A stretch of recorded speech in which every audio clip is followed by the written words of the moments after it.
What's more soul destroying, bureaucracy or running out of paint mid-mural?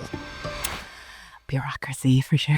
Holly Pereira, Singaporean Irish illustrator and muralist, best known for her vibrant hand-painted murals across Ireland, each one a collision of culture, typography and story, with a blend of bold visuals and social voice. Her work isn't just seen, it's felt.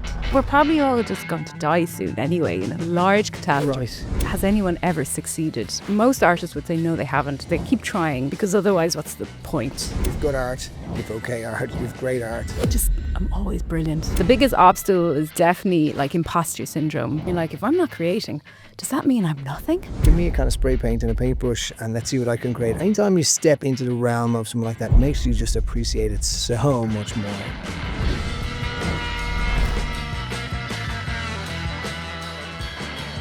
Holly Pereira, welcome to Find Your Edge. Oh, thanks John for having me. No worries, thank you for coming in, and I'm excited to chat to you because there's been a lot of research done, I'm not going to lie, in the last 2 or 3 days we've been reading over some things, and like everything, the more I read about you, the more intrigued I am to hear more. Okay. Great. You're on an amazing journey and you're not the first artist we've had here, Yeah. but definitely one that's very unique in lots of great ways. So how would you briefly describe who you are and your artistic essence as such? Yeah, is that like the Goop Gwyneth Paltrow vagina essence, but more artistic? Brilliant. Yeah, I mean, I'm an artist, multidisciplinary, I suppose. In that, I've tried a lot of things, and essence, colourful, I suppose. Yeah, Colourful works, definitely.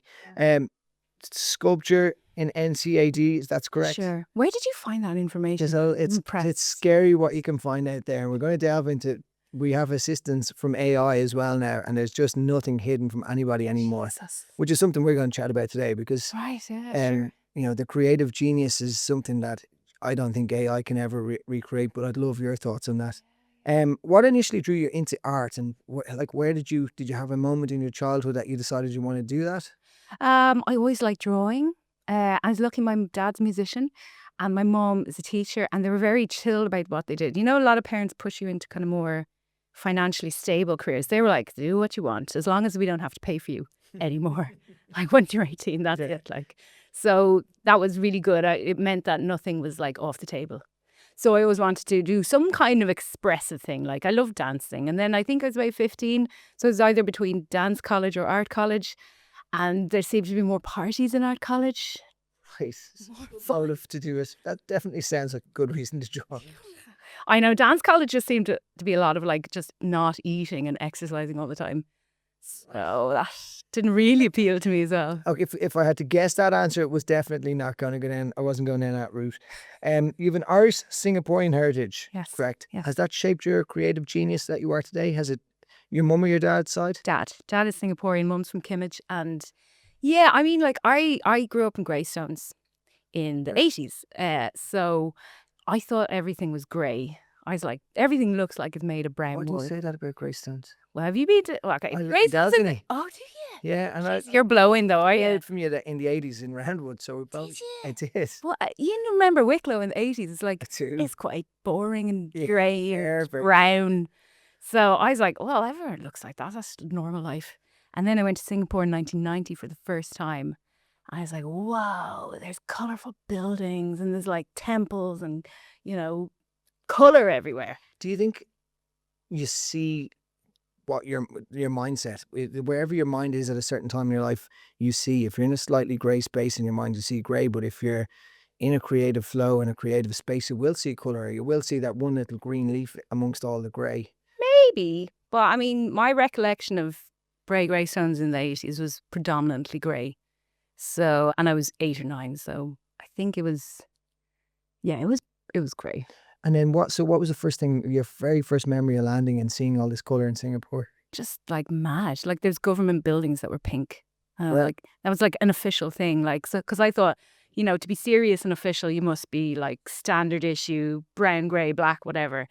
But there, everything's really colourful and it's fine. And it's so multicultural as well. You know, there's Tamil, Chinese, Malay, European as well. So it's a mad mix. And then that's another thing I kind of learned about it is like a more global perspective, that everyone comes from somewhere else and they just, where you grow up is where you land, but that it's multicultural. This episode of Find Your Edge is brought to you by Hedgehogs vs. Foxes, a video production studio crafting bold, cinematic content for brands in lifestyle, corporate, events, and more.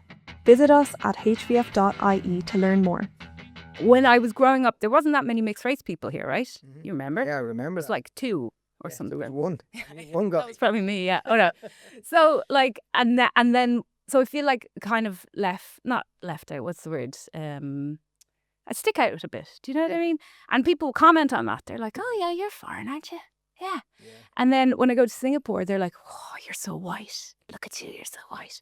They clock me for a foreigner as well. So it's the sense of like not belonging in either place. And I think a lot of mixed race people feel that. So I think at an early age, I was like, oh, fuck, I can't belong anywhere. I might as well not try even to like fit in. How did you come? What age were you when you decided that? I don't know, like early teens or something. Wow, that's a big decision to make in your early teens. I probably felt I didn't fit in either, and I think a lot of people do. I don't think it's just, ethnicity or culture. Sure. It's sometimes you just don't feel like you fit in, and you feel that Yeah. more you want change. Yeah. Going back to Greystones now, do you still see that grey, or do you see it differently? I don't go to Greystones that I'm often. done with Greystones. It's quite bougie now. I was always a bit bougie, but it's extra bougie now. It is. The reason I started asking about the culture piece was you are part of something called the Minaw Collective. Yeah. Pronounced Minaw, spelled M-I-N-A-W. Yes. Correct. So Minaw and Women of Ireland, or Minaw. Explain a little bit about that. That caught me big time when I heard that one. Yeah, Minaw Collective is what kind of started out as a female street art collective, because when a lot of these girls started painting maybe 10, 12 years ago, 15 maybe, there wasn't that many women who would paint. So it was a way of kind of finding solidarity with other women who do it. And now we're kind of, we're 14 people in it, and it's a lot of, it's a very active WhatsApp group, like most communities are. And we do jams sometimes, and Do jams, like graffiti jams kind of Okay, thing. cool. Yeah.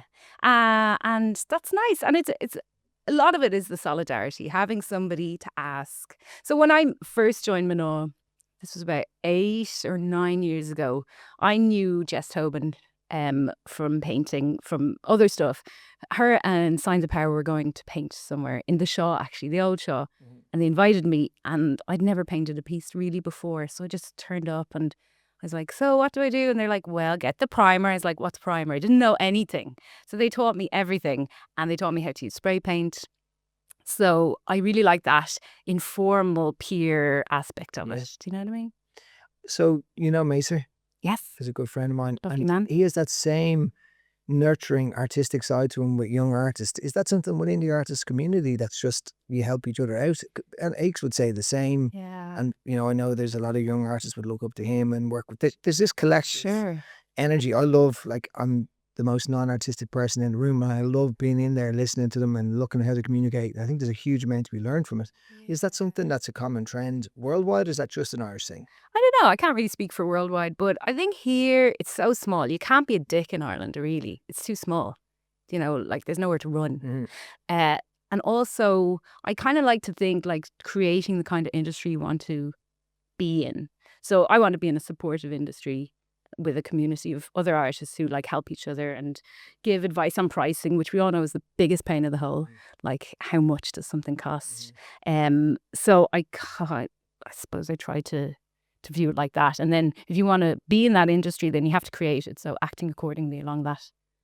Excellent. So, Minaw, do you meet up on regular occasions, aside from having actual jams, as you call it? Is it a case that it's just you're there supporting each other, that there's a sisterhood as such there? Yeah, pretty much. And advice on applications and jobs. Brilliant. And we have a couple of years ago, we got a lot of new members who are younger. Like the older ones, like myself, were in our 30s and 40s.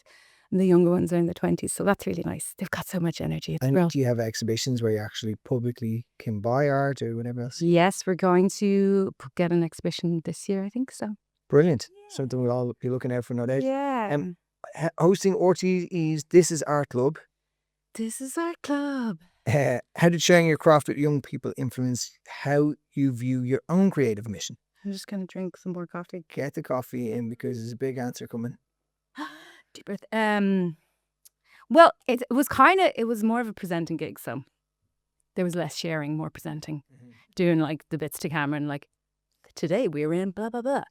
And so I think there was one part that was a mural day. To be honest, I think, you know what, teaching is vocational, hands down to all the teachers, youth workers, facilitators. Huge. You really want to do it, have to want to do it, you know. I think that with art, people say, I think in my experience, people are like, hey, you love doing art. Those kids love doing art. You should teach them how to do that. For free. Well, yeah, not always, but like they're two different skills, right? Teaching and doing. Very much so. I prefer to do personally because the kids, their little hands, they're too small to make anything good. You know what I mean? I got you.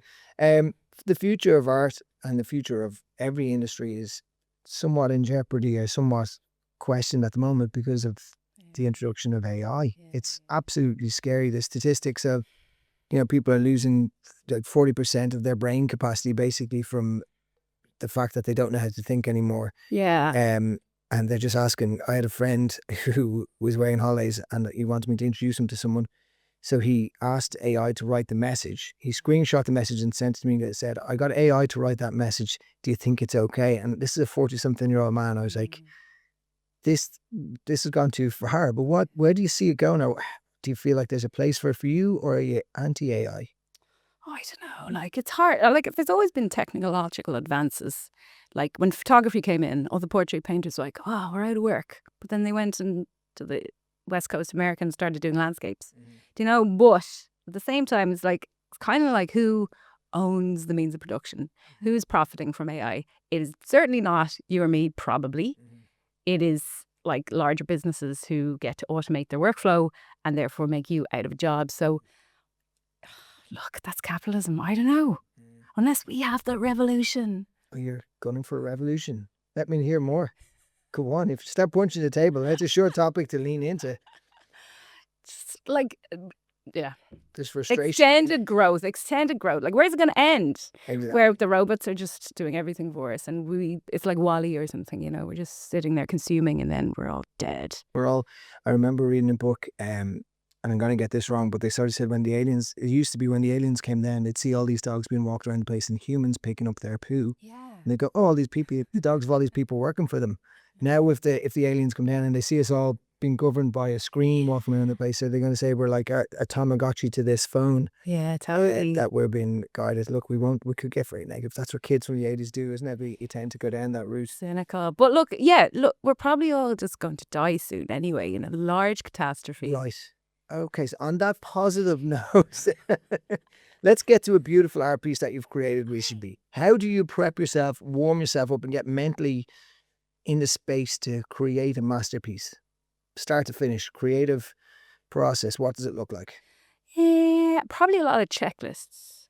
You know, there's so many logistical things with murals. So many things that need to happen before. So you make a list and then go, is that done? Okay, is that done? We have this in the car, and like that kind of thing. Mm-hmm. What about visualization? Do you see it on the wall? Do you see it on the canvas? Or do you kind of just get in there and go for it and see what happens? No, I do a lot of research first. So I kind of, the way I do research is like I cast my net wide. I read everything about like, so for example, I painted a piece in Serbia a couple of years ago for the Belgrade Irish Festival. So I was like Googling, okay, Serbia, Belgrade, what am I interested in? I love folk art. I love that kind of embroidery and painting and stuff.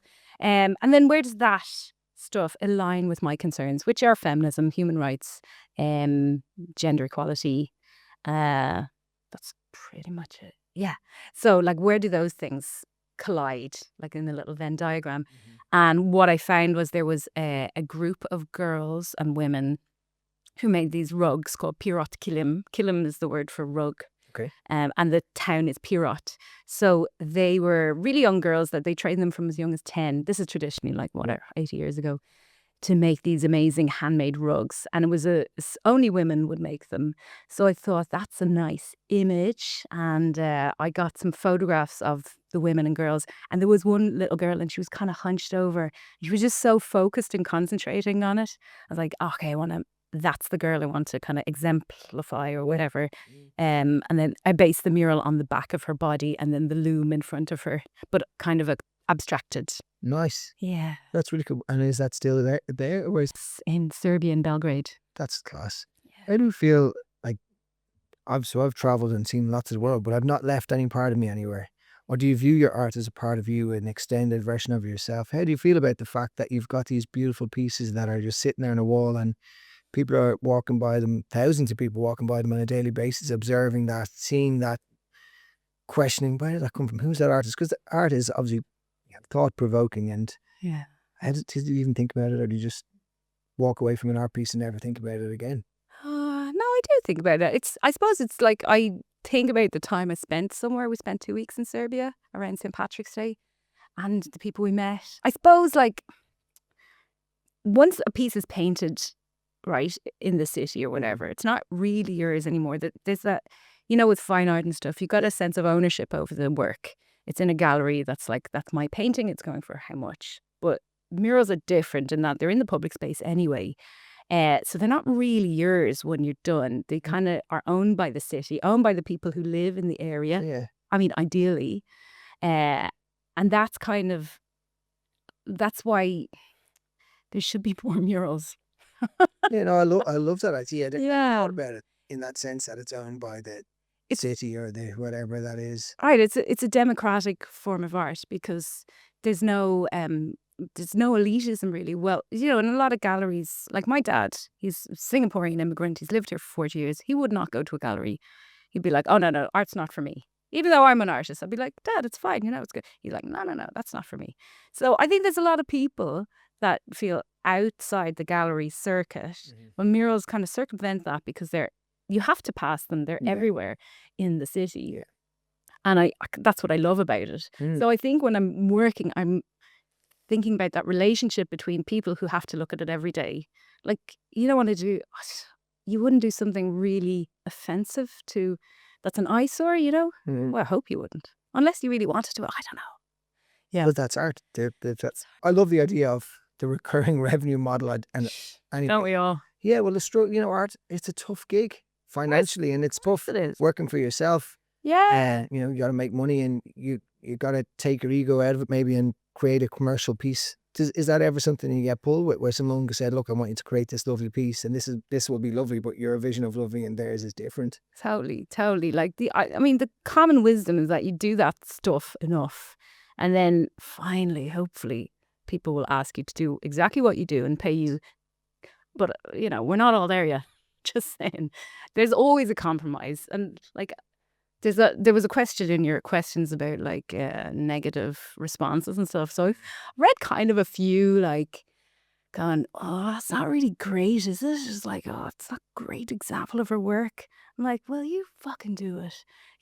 Do you know how many people are on that call? There's like 10 people, and the art directors and the account managers, and then that's one client. Then there's the agency, and then like there's a lot of people involved, especially in a mural, because it takes so much to get it done. It's expensive and messy, and you have to have equipment and people. So it's like, it's only very rarely that what I do is a pure expression of what I want to do. How do you feel about that? Well, I mean, I would like it to be different, and it's slowly, incrementally getting better. But also, I do love a brief as well. If you were to define a pure representation of what you want to create, have you got an example or a piece of art that straight away you go to? I'd say that piece in Serbia, there was no like feedback on that, or it was just do what you want. So that was great. Okay, nice. We'll be definitely looking that one up and getting it up for people to see. Yeah. Has your creative mindset shifted as your visibility has grown? How do you stay grounded to like that? What's true to yourself? Do you mean visibility like social media visibility? No, I mean visibility about your art. And yes, your visibility has changed, but more so around your actual what you're doing and how you're creating commercially versus what you want to do. How are you staying grounded amongst all that? I mean, kind of remembering why you want to do something. So before I design anything, I kind of think about the feeling I want to get looking at it. Okay. Like, oh, is that like warm or, whatever. So kind of connecting with that, because there's an awful lot of noise in all these processes, and trying to remember why it is you want to do that. And mostly it's like, if it's murals, I want people walking by to feel something in relation to colour. Like, okay, thought experiment. You're walking down the street. I said Greystones in the 80s. It's really grey and miserable. And then suddenly you come across this massive building and it's sunshine yellow and like bursting orange. It kind of lifts your mood for a little bit, right? Yeah. So I kind of want to replicate that feeling of like awe and wonder and, magic, I suppose, right? Right. Just waffling now, but you know what I mean? No, you're not waffling at all. And the one word you keep saying is feeling. So you're obviously driven by that emotion or that feeling of art, versus the visual that looks cool or the Instagram tag or the whatever that is for other people. And having to think creatively is not easy, and having to constantly create new work. And what strategies do you use to combat burnout? Because I think burnout for artists is different to burnout for someone who's in an office or anything else, because your burnout, you may physically be perfect, but mentally just not have that little magic dust that you need to create something beautiful. How do you stay motivated and combat that burnout? Yeah, it's very difficult, isn't it? I think I was burnt out a couple of years ago. Like, I've been working for myself for 10 years. So I registered a company in 2015. And for the first 3 years, I definitely worked like 6 or 7 days a week, just nonstop, working. And I think that was actually necessary. Anyone who started a business probably knows that's actually necessary for a bit. But then, because you're tying your financial well-being with your like artistic output, those things get really muddy. And you're like, if I'm not creating, does that mean I'm nothing? Does that mean I'm a worthless person? So like, trying to get out of that cycle is really hard. So I think I've managed to detach a good bit. I'm like, it's also just a job now. And I do other things in my life. Like, I started doing dance lessons about 2 years ago. What type of dance? Well, street jazz and contemporary. Brilliant. So I used to do it up till I was about 20, and then I didn't do it for 20 years. I found this class by Connor Davis. He's a dance teacher. He's brilliant. And it was just like doing something that's artistic, but no pressure. You're not making money out of it. You don't have to be really good. It was really, really good. So I do stuff like that. And the pressure to be very good or, good enough is hard. So, yeah. Yeah, and does your cycle peak? Do you have moments throughout that, you've good art, you've okay art, you've great art? Is it just a case of you create whatever's there? I'm always brilliant. I love that. No, I don't. I love that. Let's look at this. Be honest. What's wrong with it? That's the Irish capability. If you're always brilliant, you're always brilliant. No. I accept that. I think I definitely have. I have compromised pieces and pieces that I do to pay bills, and that's fine. When people interact with or respond emotionally to your murals, what does that feel like for you? And that's more like when someone's with you and they see your art and they go, absolutely, that brings me to tears. It's so beautiful, or whatever else. How does that feel? Do you feel a sense of satisfaction then, or achievement? Yeah, I mean, no one's ever cried at me, unfortunately. Love that. You'd like it. You'd like a few tears. Yeah. Couple of tears. Okay. At least. Yeah, fair enough. What's been your biggest obstacle to date in your career then? Setting up a company, getting going with that, getting out of Greystones. Bray Greystones. I know, yeah. Kind of missed that bit. Bray Grey. What's been the biggest obstacle, and has there been a moment where you went, right, I'm just going back to dance school, or I'm going to play music? I used to waitressing. That's what I used to do before. So I left NCAD in 2004. And I'd studied sculpture, so I used to make these really terrible video art pieces on tape, because we didn't have digital cameras. We had like not Betamax. What are the other ones? VHS tape. Yeah, we had VHS tape. So I've some terrible performance art. That's what I used to do. And then I left college and I was like, oh, I can't make my bad video art anymore. What am I going to do?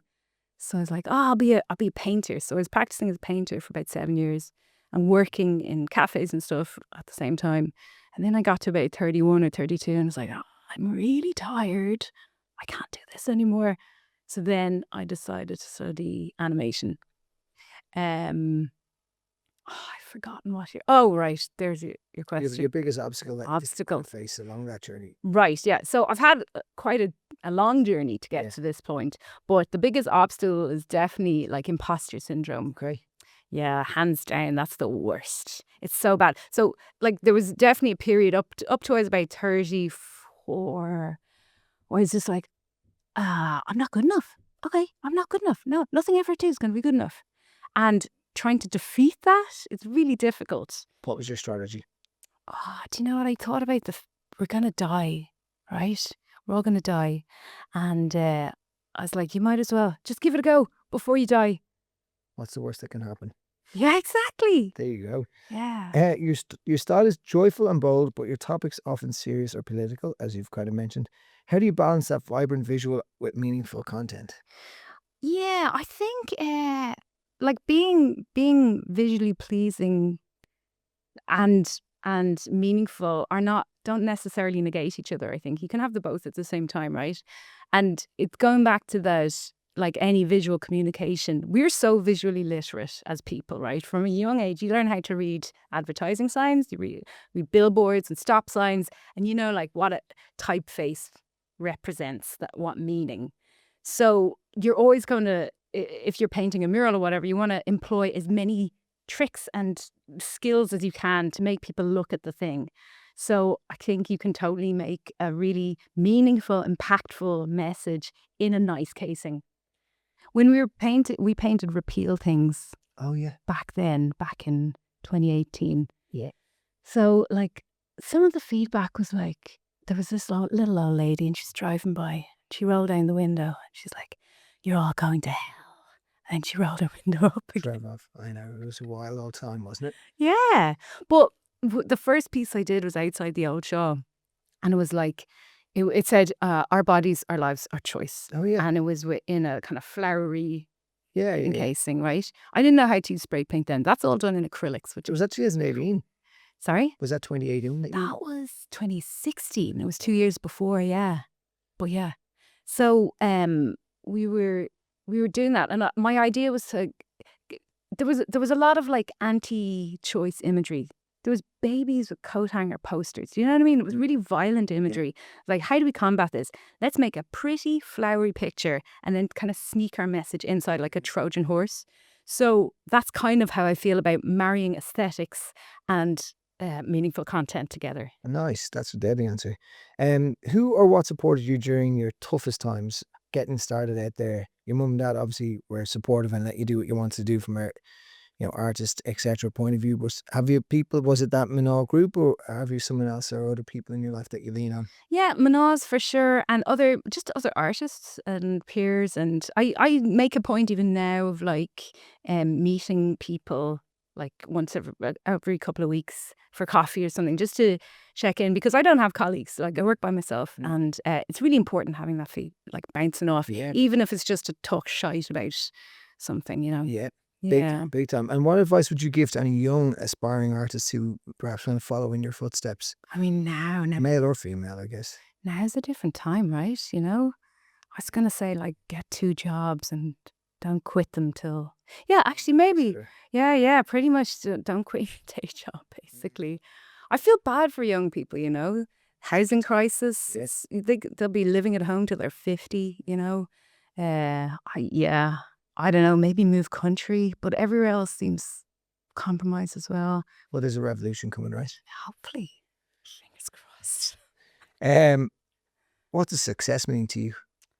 I was really ambitious. I mean, I still am extremely ambitious. Like, when I started painting, I was like, I want everything. I want it all.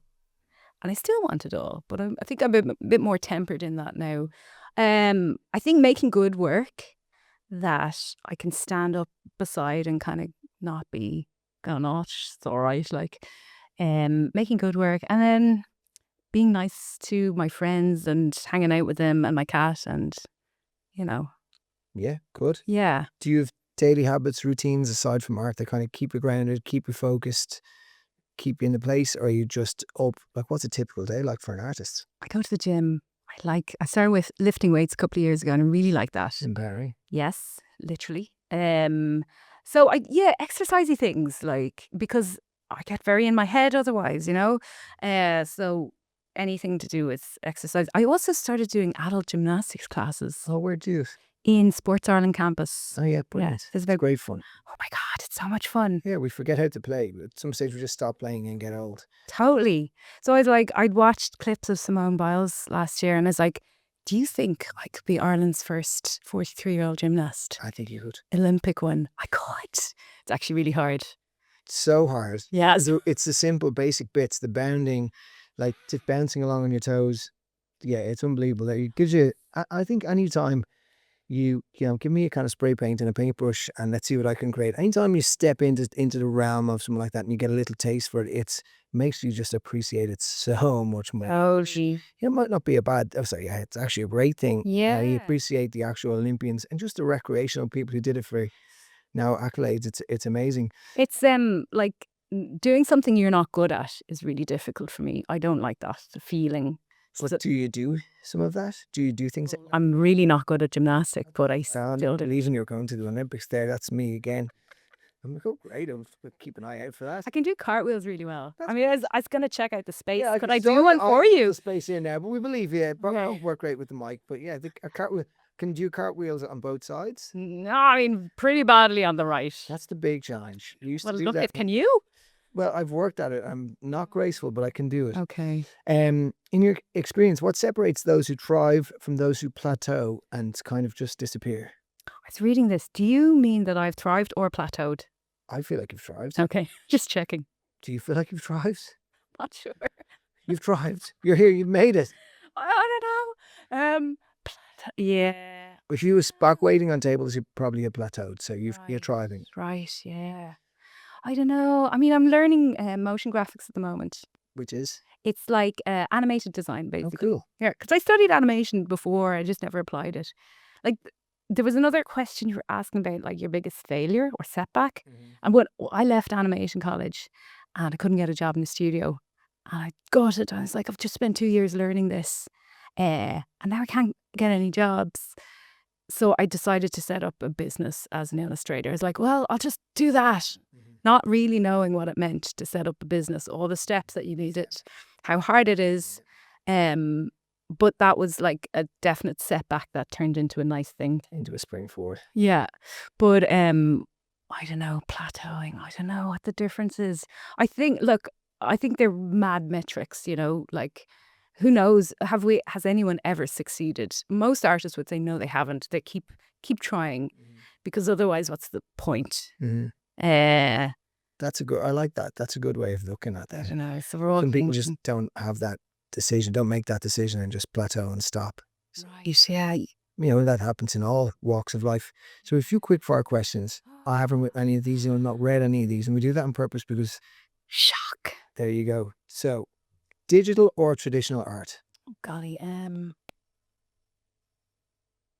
Both. Both. Okay. You don't have to pick. You don't have to pick. Oh, really? No, you don't. What's more soul destroying? Bureaucracy or running out of paint mid-mural? Bureaucracy, for sure. Worst surface you've ever painted on? Shite. Yeah. No. Pebble Dash. Oh yeah. Oh my God. Just that like chisels out little bits. What's his name?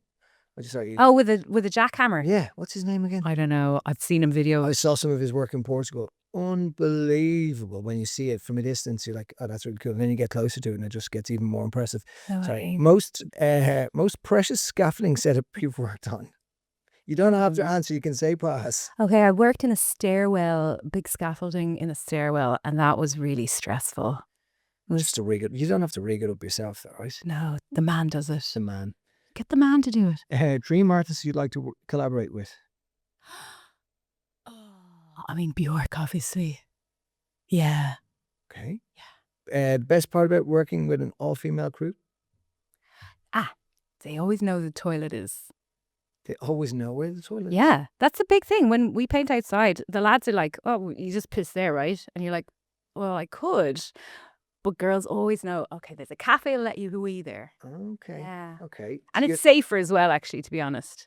You don't, a lot of times, safer working with girls? no, just to be together Oh. outside in alleyways and stuff. Yeah, Yeah. makes sense. Yeah. Do you listen to music while you're painting? I do. What genre? 90s bangers. Brilliant. Fantastic. I might have to get out there someday with you. You're being haunted by a ghost who hates murals. What's your strategy? Exorcism or collaboration? Again, you can say... Who wrote these? Jesus. Next question. If you could paint a mural anywhere in the world, no rules or limits, where and what would it be? Or have you already created it? Oh. No. Do you know what? I heard about a mural school in North Korea. So they do these big, like, communist, kind of old school murals. And there's a whole school where you can learn how to do that in North Korea. Wow. Which sounds kind of cool. Sounds kind of cool. I've been to South Korea though. I have. I was there last year. Such a cool... I was in Seoul only, but it's such an amazing part of the world. What city gives you the most creative inspiration? I really like Vietnam. Hanoi in Vietnam is great. Amazing. Yeah. You can only use one color for a week. What is it? Orange. I'm going to say yellow. Oh, good. Yeah, yellow. I knew that. I love yellow. Got that. A song that instantly puts you in good mood. I wish I prepared. Okay. Do you know what I'm listening to at the moment? Peg by Steely Dan. I love Steely Dan. Okay, yeah, that's good. All-time proudest achievement? Cartwheel. Well done. One word to describe the Manal Collective? Fun. I'm not very good at off the top of my head things. Okay. If your mural got painted over by a corporate ad, what petty revenge would you exact? Oh, I'd draw a dick on it. Street or landmark you'd love to paint?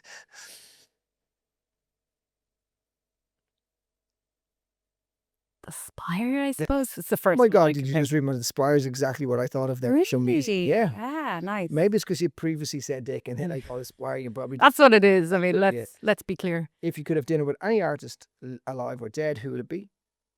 Wow. I would say Bjork, but I'd say it'd be a bit mad.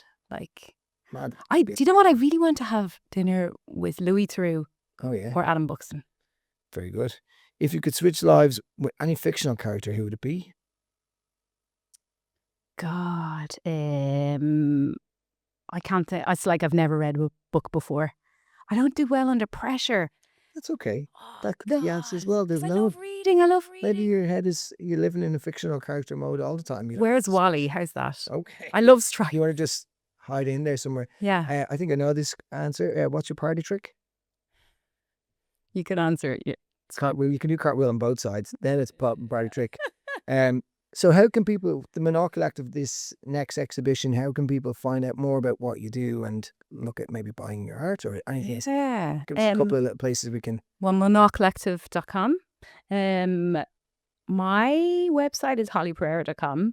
I'm going to be I released a tapestry last year to sell. Oh, cool. Or to buy. And I'm going to do something similar this year. I'm kind of aiming to do one product a year. Okay. I don't really sell stuff. Do you know what I mean? No, well, that's okay. I'll do the selling for you. You just tell us. You just answer the question. So people see that on your Instagram, is that correct? Yeah, which is holly.pereira. That was the next piece. Holly.pereira. Yeah. And it's the Manal, MINAW, collective.com. I think so.